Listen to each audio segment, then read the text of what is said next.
Welcome to Part 8 of the Bedtime Stories for Insomniacs podcast presentation of Near Death, a Rainy Day Investigation. Before we get started in this week's installment where Nate and Jennifer visit Diane, the woman being visited by a mysterious apparition, we see Jennifer's new office and then visit Nate's Uncle Bill. Please take a moment, if you haven't already, to subscribe to this podcast on your favorite podcast app or on Audible so you don't miss an exciting chapter. You'll also get my weekly short stories. Please like and share. It really helps me to allow to continue providing audio versions of my work for free. This unabridged audio edition is presented as a prelude to the upcoming release of the next book in the series, Afterlife. So, make sure to follow all the authors on Amazon using the links in this episode's description to be notified when it's available. Until then, enjoy the following chapters of Near Death. Chapter 23. Jennifer pulled the van up to a spot near the entrance to the Oakley Arms. Nate let out a breath. "Come on, my driving's not that bad," Jennifer protested. "Wasn't so much the driving as this thing we're riding in," Nate told her. "I always wondered what happened to the Scooby-Doo Mystery Machine." "I love that show, and Fred wishes he had a van as cool as this one," Jennifer said. "You liked Scooby-Doo?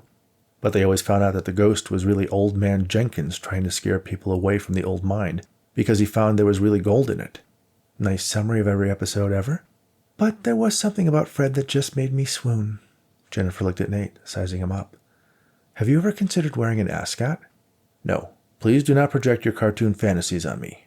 "Oh, come on. You know you had a thing for Daphne." "Nope. I was a Velma guy. Always liked the smart girls." Jennifer nodded approvingly. "Good answer. Shall we?" she asked, looking out at the facade of the stately old Oakley Arms. They exited the van and walked up to the front door. The outer door was open, and there was a beat-up security phone hanging on the wall with instructions for looking up the tenants posted next to it. Jennifer had the information already and merely dialed Diane's apartment number. "Hello, who is it?" a female voice asked. "Hi, Diane. It's Jennifer Daye and Detective Raney. Can we come up?" The door buzzed. Nate pulled it open with his good arm and held it for Jennifer. She hung up the phone and entered the lobby, and Nate followed. Jennifer paused to admire the architectural detail in the old building. Despite the renovations over the years, much of the ornate plasterwork had been preserved. The counter, where a concierge would have once served, stood empty, home to brochures and notices about the proper procedures for requesting maintenance. She tried to imagine what it had been like when it first opened. A tall, uniformed doorman out front, the obsequious yet efficient concierge tending to the tenants' needs as he surreptitiously tracked their comings and goings. She saw couples dressed up for an evening on the town. The women in long furs, the men in dapper overcoats and top hats. "Nice," Nate said, taking in the surroundings. Jennifer slowly turned, sending her gaze into every corner and toward every light fixture and the framed paintings on the walls. At one time, this was the place to be. A lot of the people who made the city run lived in this building. "Progress. Things change," Nate commented. "Come on, the elevators are over there." Jennifer pushed the button to call the elevator, and Nate watched the old-fashioned metal needle swing in an arc over the numbers of the floors as the elevator descended. He couldn't remember the last time he'd seen anything like it outside of a movie. One of the set of elevator doors opened, and a middle-aged couple stepped out. They regarded Jennifer and Nate suspiciously. "Are you the Silvermans?" Jennifer asked them. Nate looked at her quizzically, not knowing what the question had to do with what they were doing there. "No," answered the man. "I don't know who that is," he added for good measure. "Great," Jennifer said, turning to Nate. "They're probably still up there. We can catch them before they skip town." Jennifer guided Nate into the elevator and pushed the button for the 10th floor. "Bye, thank you," she said to the couple as the doors closed. "What was that all about?" Nate asked. "I don't know. Sometimes I just feel like being goofy. They'll be talking about the Silvermans for weeks. Don't you ever just mess with people for fun?" "No," Nate said firmly, and turned his attention to the elevator doors. "Okay, but don't blame me if the Silvermans get away again," she said. Nate rolled his eyes and tried to contain a smile. He had to admit it was kind of funny, but he wasn't about to let her know he thought so. Jennifer pulled a rumpled paper bag from her pocket. She poured a small pile of candy corn into one hand and offered it to Nate. "Candy corn?" "No, thanks," Nate answered, adding yet another item to the list of Jennifer Daye's quirks he was mentally compiling. The elevator doors opened up onto a hallway with the smell of stale carpeting. The rug that ran the length of the hall was getting threadbare in places, and the wallpaper was also showing its age.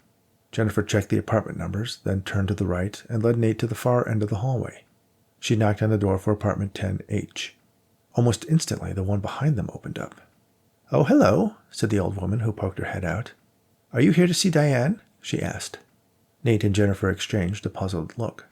"I thought she lived here," Jennifer said, pointing to the door they had just knocked on. She does, the old woman assured them. "I didn't know she was expecting any visitors." Diane's door opened. Nate and Jennifer swung their attention to the attractive young woman standing there. But she sighed and spoke to the nosy woman from across the hall. "Hi, Rose. Just some friends visiting." "I didn't know you had any friends, dear," Rose said.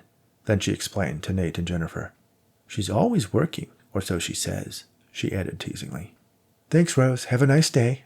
Diane ushered Jennifer and Nate into her apartment and quickly closed the door. "Well, you don't have to worry about anyone robbing the place," Nate observed.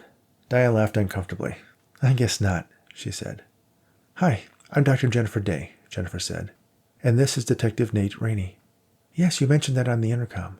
You think this is a police matter?" she asked. "I'm not currently on active duty. I'm just consulting with Dr. Daye on this investigation." "Oh, okay," Diane said. "Well, please come on in. Have a seat." She closed the door, locked the bolt, and fastened the chain, then directed them to a sitting area in front of the television. Jennifer took in much of the place as she could and settled down on the couch. "I love this place. Such tall ceilings. It has a lot of character." She pulled out her cell phone and activated a recording app. Nate continued walking around the apartment, taking in details with his detective's eye. "Yes, that's one of the reasons I liked it too. It is a pain of dust up there, but it just feels less like living in a box and more like a home." Diane sat down next to Jennifer and took a deep breath. "So, where do we start?" "Let's go back to the beginning," Jennifer suggested. "When did you move in?" "It was just over 6 months ago now," Diane began. "I'd gotten a promotion at my job, and with that came longer hours. My living situation at the time was a little tense, and I wanted to be closer to my office, so I found this place.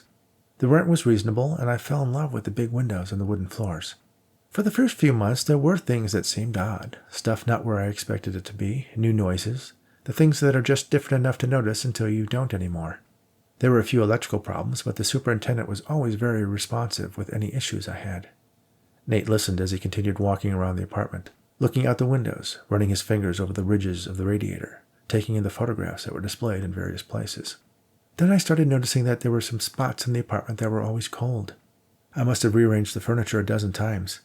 The super told me that it was common in an old building like this with radiant heat and tall ceilings, and that a lot of the tenants got space heaters to help out, but to make sure I got one with a timer because if you left it on for too long, it could flip a breaker. Sounds like my old office. Sometimes I'd wake up at night thinking I heard a voice, but I didn't think anything of that. It could have been someone's TV too loud on the floor above or below me, or just a dream. I didn't start putting it all together until the night I saw him." Nate stopped his survey of the apartment and casually jumped into the questioning. "Him? You saw a man in your apartment?" "Well, yes and no. I saw something, but I'm always very fastidious about locking my apartment door." "Have you always been, or is that a more recent habit?" Nate asked. "To be honest, now that I'm living alone, I have been more cautious." "Go on, tell me about that night," Jennifer urged. Diane positioned herself so she was facing Jennifer directly, putting Nate to her back. "Well, I usually like to relax in a hot shower, you know, where you let the bathroom get steamy like a sauna." "So good for the pores," Jennifer said. "Right, so I was finishing up, drying off, and I started feeling strange, like I was being watched. I thought I saw something behind me reflected in the mirror. When I turned around, there he was, standing in the middle of the bathtub. I think I had the feeling he was maybe floating." "Did you see his feet?" "What? Do you remember if you could see his feet?" Diane thought back. "I don't know. I couldn't be sure. I mean, if he was standing in the tub, I wouldn't have seen his feet, so I guess I don't know." "Is that important?" "Go on." "Anyway, he said something to me, or he tried to. I didn't hear him, but I could see his lips move. I was so surprised that when I was turning, I slipped and fell and hit my head. I don't know exactly how long I was out, but when I woke up, he was gone." "Did you see a doctor?" Nate asked. "No," Diane confessed. "I had a cut, but it didn't need stitches. I took a few Tylenol and went to bed. After that, I started staying with a friend from work. I didn't want to sleep here. I was scared." "I don't blame you," Jennifer said. "How long did that last?" "About a week. I would come back here to change clothes, but after a while, I felt like I was paying rent for a closet. So I went to one of those shops that sells crystals and stuff and bought some sage and some other things to ward off spirits, and I returned home." "Did it work, the sage and crystals?" Diane laughed. I have no idea, but I haven't seen the man again. There have been other things. The night I saw you on the Mo Hogan podcast, a bottle of rose water I had on my vanity fell and broke. And I know for a fact that it was nowhere near the edge. What else? Jennifer asked. I don't know, a lot of little things. A bouquet of flowers will wilt quickly, except for a single bloom. I told you about the cold spot, but sometimes it feels like I'm walking through a freezer when I'm standing perfectly still. I get actual goosebumps. And a few times now, I think I've heard the same words, but I can't be sure. It sounds like someone saying, ouch, it froze. Jennifer raised her eyebrows at that one. Does that make any sense? Diane asked. Not yet, but we don't have all the pieces. Did you save them? Nate asked. Pardon me? The pieces of the bottle. You said it broke. Why, do you want to check them for fingerprints or something? No, but he's got a point. It could mean something. Diane thought. It's probably still in the wastebasket in the bathroom. Nate was the closest and crossed over to the bathroom and turned on the light. He reached for the wastebasket, lifted it up on top of the vanity, then pulled out some makeup-stained tissues, cotton balls, and put them into the sink. He carefully retrieved the broken glass at the bottom and laid the pieces on the flat surface of the vanity. Like a puzzle. Diane and Jennifer joined him just as he reassembled the glass fragments into a raised pattern of a rose. Jennifer pulled out her phone and snapped a photo. Tell me more about the man you saw, she suggested, now that they were in the room where the apparition had appeared. What did he look like? What was he wearing? Diane looked at the tub, then turned and looked at it in the reflection in the mirror. He was about as tall as Detective Raney, short hair, clean-shaven, blue eyes. He had the bluest eyes. He was wearing a raincoat, the old-fashioned kind, thick rubber with metal clasps. Jennifer and Nate exchanged a look. The axeman had been a fireman. Like a fireman would wear? She asked. Diane considered the question, then after a moment answered, Yes, it could have been. I think so. Jennifer crossed to where she had left her bag and fished out a compact version of the magnetometer she used for full-scale investigations. She turned it on and walked around the bathroom. The LEDs lit up and grew brighter. What does that mean? Diane asked. This device detects unusual variations in magnetic fields, like the kind we sometimes see when there is paranormal activity. Or in a bathroom full of metal pipes, Nate suggested. Diane and Jennifer ignored him. Nate continued his reconnaissance of the apartment, while Jennifer had Diane direct her to the places where she felt cold spots or heard voices. Nate noticed a collection of magazines on a table near the front door. Some of them were addressed to Diane Collins, others to Jerry Henderson at an address that was not the Oakley Arms. He inspected the lock on the door. The chain seemed unusually long. Has Jerry ever been to this apartment? Nate shouted across the room to Diane. Diane and Jennifer both looked at Nate. He's your ex-boyfriend, right? The one you were living with before you moved here? I didn't tell you I had a boyfriend. No, you said you were in an uncomfortable living situation, and you've got magazines with his name and your old address on it. Not quite Sherlock Holmes, but I am a detective. See why I brought him along? Jennifer asked. Yes, he was here once to collect some things, but he hasn't been since. Nate nodded, accepting her explanation. I would recommend you get a police lock installed. I know a guy who will do it for free if you pay for the hardware. Thank you. Is he still living at this address? Nate asked, holding up one of the magazines. Yes. Does he have a car? He does, a black Civic. You wouldn't happen to know the license plate number? I do. Better get busy to afford some gold. Jennifer regarded Diane quizzically. She clarified. BG B2 4SG. It's a little thing I do to remember phone numbers and license plates. I do the same thing, Nate said with a smile. Then something tickled the back of his mind. A memory. But the thought was banished at the sound of Diane's voice. Are you going to check up on him? I am, if you don't mind. I don't at all. If he's behind any of this, I want to know and I want him to stop. But I don't think he would do something to scare me. It wasn't an ugly breakup. We're still friends.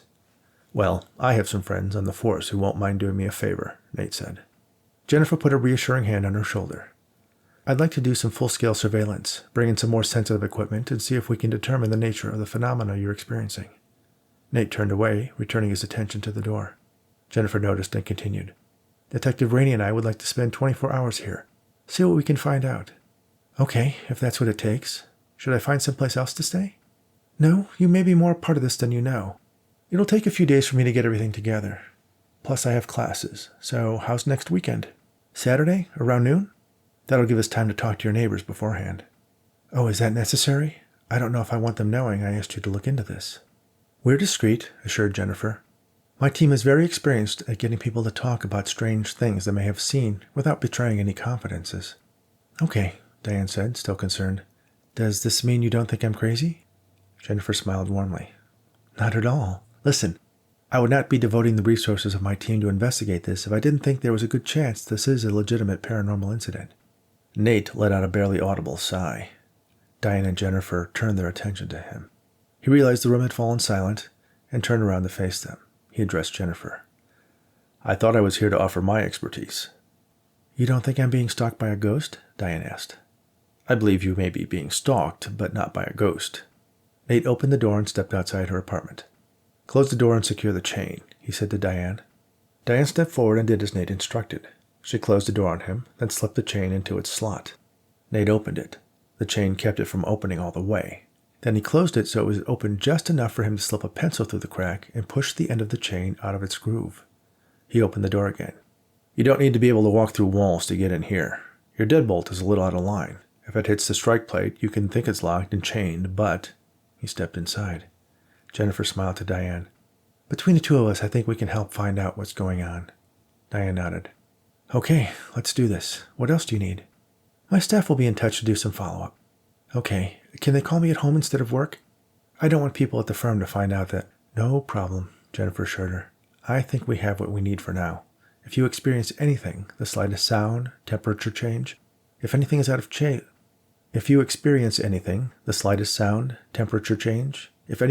place, write it down. Keep a diary. Anything you notice will help. Okay, I can do that. Great. We'll see you next Saturday. Thank you, Diane said, giving Jennifer a grateful hug. She turned to Nate, and he offered her his good hand for an awkward handshake. I do want to send someone around to secure this door. You don't have to convince me any further on that, Diane admitted. Thank you. Jennifer and Nate nodded their final goodbyes and stepped out of Diane's apartment. She closed the door behind them. At almost the same moment, the door across the hall opened, and the old woman stuck her head out. Oh, it's you again. Yes, said Jennifer. We're just leaving. The woman harumphed. Young people today, she said without any further explanation, then disappeared and closed the door. Jennifer looked to Nate and then tried unsuccessfully to contain a laugh. Come on, she said to the implacable detective as they walked down the hallway to the elevators. That was funny, in a weird, creepy kind of way. You didn't tell me I'd be giving up my weekend, Nate said, changing the subject. You have somewhere else to be? She asked. I have a dog that eats my house even when I'm there. Oh, right, I forgot, Jennifer admitted as the elevator door opened. If you don't mind a small detour to my new offices, I might be able to help you with that. Chapter 24. Dave exited the elevator and stepped into the lobby of a modern building that smelled of new carpeting and fresh paint. He was carrying a trio of banker's boxes, while also clasping a collection of shopping bags in his hands, making it difficult to see, let alone walk. 909, 909, he kept muttering to himself, so he wouldn't forget the number of their new office he had so carefully memorized before loading himself up with the boxes and bags. He found the small signs posted indicating which direction to go to find the office number he was looking for. He made a right turn and found the correct door. While he supported the boxes with a knee, Dave turned the knob and pushed it open. He resecured his hold on the boxes, backed into the office, then set the boxes and bags down once he was inside.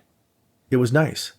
There was a single desk in the center of the room, and the entire space was somewhat larger than the office they had before they were banished to the basement.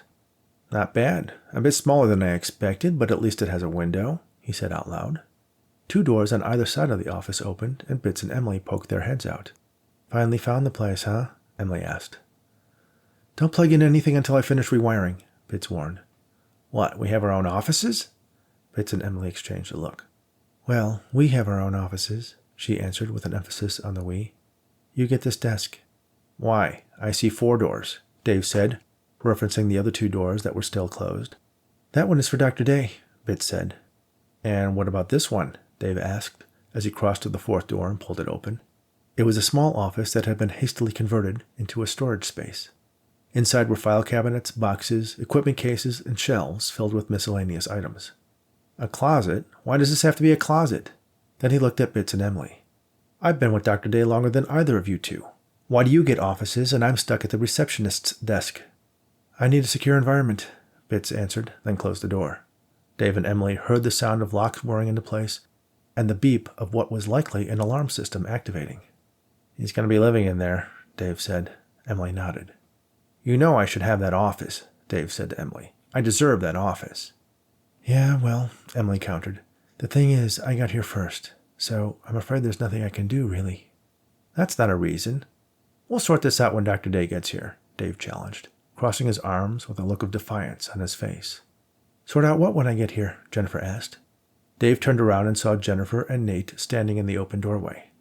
Unperturbed, he pointed to Emily. I want her office. Why? Jennifer asked. It's a lot smaller than this is, she said, waving her arm around the common area. Besides, she got here first. And you're my number one guy. I can't be traipsing all the way across the office whenever I need you. You're my right hand, Dave. I can't cut you off from the rest of me. Jennifer walked up to Dave and put an arm around him. His demeanor changed immediately, and he smiled. Okay, he said. I'll make it work. She turned to Nate and introduced the members of her team.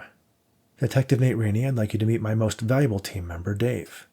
And that back there poking her head out is Emily. You've met before. Right, at the hospital. That was all her idea, Emily said. It's nice to meet you both, Nate assured them. Jennifer turned her attention back to Dave. Oh, by the way, we're doing a stakeout at Diane Collins' apartment next weekend, and Nate needs a dog sitter. I was hoping you wouldn't mind having Madge at your place. She's a bit of a terror, and if we left her alone at Nate's, she'd tear the place up. Thanks. Dave's mouth hung open. In the span of less than a minute, he had gone from staking his claim to some private office space to being demoted to dog sitter. Jennifer crossed to her office and went in. Nate walked up to the shell-shocked Dave. Thanks. She said you love dogs. Dave nodded blankly. Great. I'll pack up some food for her. Do you have a yard? Dave shook his head. Nate hissed a wordless warning. Just take her for lots of walks. Hopefully that will work. Dave nodded and offered a meek smile. The detective stepped into Jennifer's office. The room was rather spacious, with the same desk that had followed her to the basement at its center. 2 large framed posters adorned the walls, one of the mysterious professor and the other the vintage poster of Houdini. Jennifer was seated behind the desk in a high-backed leather chair, sitting back and enjoying her new office courtesy of the dean's pandering to donors. She smiled at Nate. Nice, huh? I'm guessing this is an improvement from your last office, he asked. Jennifer shivered at the memories. Vast improvement. You have no idea how long it's taken me to fight through the academic prejudice and get some respect from my peers. Turns out all it took was a philanthropist with an interest in parapsychology and a checkbook. I should get going, Nate said. Well, don't go without me, Jennifer warned. Nate looked at her puzzled. You are going to visit your uncle, right? I was thinking about maybe seeing him later this week. Well, I have a free afternoon. Let's do it now. Jennifer stood up from behind the desk. He's at the Atwood home, right? Where all the retired cops go? Yes, how did you... Never mind. Besides, in your condition, you'll want me around to help out. I used to work at a nursing home when I was in college. Taught ballroom dancing. I can catch a falling octogenarian faster than a shortstop can snag a line drive. Jennifer breezed by Nate back into the common area where Daye was unpacking his things onto the desk. Emily had already vanished into her office. I'm going out to do some research with Detective Raney, she informed Dave. Probably won't be back today. See you Monday. She continued out of the office, not bothering to wait for Nate. Nate looked over at Dave, suddenly realizing how he felt. She does that a lot, Dave warned. Nate nodded, then turned and followed Jennifer. Chapter 25. The Atwood home was nestled on top of a hill, surrounded by a green garden, crisscrossed with walking paths, and dotted with benches. Nate and Jennifer escorted William Raney down one of these paths, and when they reached a bench across from a bed of chrysanthemums, they sat down. So, she's obviously not your girlfriend, the older man observed. Why not? Jennifer asked with mock offense. Not saying you shouldn't be. If I was 50 years younger, she wouldn't have been born yet, Nate interjected, preventing his uncle from inadvertently creating an actual offense. Bill smiled and shook his head. It's a different world, he commented. So, he said, directing his comments to Jennifer, why are you here if not to invite me to a wedding? Nate rolled his eyes and dropped his chin in embarrassment. Well, Jennifer began, gently gripping the retired detective's hand. The gesture certainly got his attention. I wanted to ask you about an old case you were involved in about 60 years ago. Bill looked to Nate, then back to Jennifer. 60 years ago? I was just a rookie then. I didn't get my detective shield for another 5 years. This was the Axeman case, Jennifer said. Bill sat back as if hit in the chest. He whistled through his teeth. I haven't thought about that one in a while. Certainly wasn't my biggest case, and it wasn't even really mine. I just happened to be on duty that night when the call came in. Why are you asking me about the Axeman? It's related to a case Nate and I are investigating. It's not related, Nate countered. There's a woman who lives in the same building who's being harassed by an ex-boyfriend. Bill smiled warmly to Jennifer. He can be stubborn, can't he said. Jennifer smiled back and nodded. That's part of what makes him a good cop, but keeps him from being a great one. Bill glanced back at Nate to see if the remark would engender a response, but it didn't. This was a criticism that was not new to Nate. Well, since you came out all this way, I'll tell you what I know, and then you can tell me if it helps you at all. Okay, Jennifer responded. Well, it was a crazy time to be a rookie on the force. I was about 3 months out of the academy when he started killing. The last one, the one he murdered at the Arms, was the only victim I actually saw. A lot of the guys threw up when they viewed the body. Her head was almost completely cut off. So much blood. Bill realized he was painting a rather gruesome picture, and continued on with his narrative. Anyway, there was this call into the station from someone who claimed they saw a man carrying an axe and heard a woman scream at the Arms. Everyone was on high alert. There was a lot of political pressure, so it wasn't unusual to see a dozen cars converge on the scene. We didn't have walkie-talkies in those days, but most of the cars had radios. Me and my partner were the second to arrive. We had been instructed to secure the building and wait for the detectives to get there. Maloney and Jackson went around to the back, and me and my partner, Kendall, took the front. More cars arrived and filled up the streets, but no one was allowed in or out of the building until the detectives got there. The building superintendent had told us there was another door to the basement, used to be for the coal that heated the place when it first went up. Before they could send anyone down to the basement to check it out, the detectives arrived. There was a lot of confusion at that point, orders being shouted about, policemen wanting to be close to the action in case this was it. We almost didn't notice him. He came into the lobby from the stairs. I don't know exactly what bothered me about him. He was a fireman and was wearing his turnout coat. A lot of them used them as winter jackets back then. Not that the police department or the fire department paid all that much. But it was the kind of thing that made someone invisible in a crowd like that. We weren't looking for an off-duty fireman. We were looking for a bloodthirsty killer. Some monster of a man wielding an axe with a crazed look in his eyes. This guy was none of that. Just the type of guy I'd run into 100 times before. I remember seeing him, and he looked at me and nodded. You know, just the kind of nod you give a fellow when you're passing to be polite. But there was something about the way he was walking, the way he held his hands. The sleeves of his coat were long, and you couldn't even see his fingertips. I didn't even think to look down at his shoes. I had it in my head that his pants would be so long that you couldn't see his shoes either, like when a kid dresses up in his dad's clothes. But I had reached into my pocket to grab my notebook. I thought I should write down that I had seen this guy in case it was important later. They always told us to write everything down. Anyway, someone bumped my arm and I dropped my notebook. Bent down to pick it up, and while I was down near the floor, I glanced over at this guy. I could see his shoes. I could see blood on them, even though I didn't immediately recognize it as blood. I just thought to myself, wonder what he stepped in. Bill paused at this point. I stood up and looked back up into his face. Only his expression had changed. He saw me looking at his shoes, and the friendly smile he had was different. Forced somehow. He looked like he just wanted to get out of there. I asked him to stop, and he did. Then I asked him to put his hands behind him, and I saw the blood there, too. It was unmistakable. I must have loosened my grip on his arm at that point, because the next thing I knew he had twisted around, grabbed my wrist, and forced me to my knees. He let go, then ran off back in the direction he came. Bullets were flying, men were shouting. The detective in charge, Hoffman, was the only one who remained calm.